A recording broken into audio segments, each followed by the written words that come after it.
Well, if you liked Photoshop, you should just keep going with, learn to use Premiere, and then there are many modeling programs and animation, and it's endless, as I'm sure you can imagine.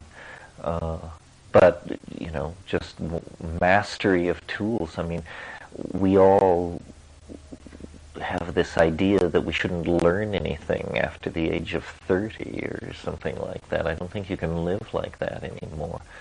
I mean, I could spend, if somebody would pay me, I could spend all my time learning software, learning to do things better and to bring more control to my art, you know.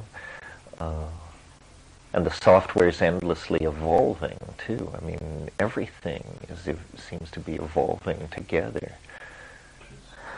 Yeah, I mean, I think, you can never, the future is always more complicated than any ideological agenda imagines it.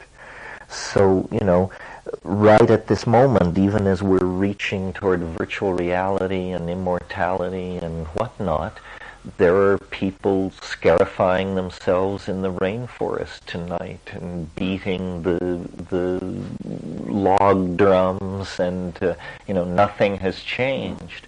So yeah, it's really about stretching out over a broader and broader spectrum. I have no problem with the people scarifying themselves in the rainforest. I'm all for that.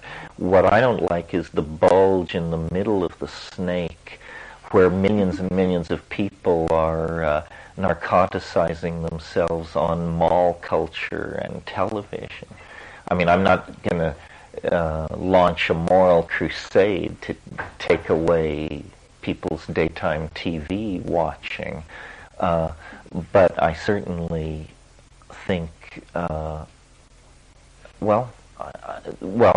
that the basic thing is to build the tools, and then the smart people will use those tools to push the edge of novelty forward. And who are the smart people? Okay, so it is the edge. Well, it's not. It always has been. But it's. Kings and all that. Well, no, it's not an elite of class or an elite of money, although both of those things play into it. It's an elite of technological intelligence. There will be people in the slums of Shanghai who will be world leaders in this field simply out of their tenacious intelligence. That wonderful thing Gibson says in Neuromancer, the street finds its own uses for things.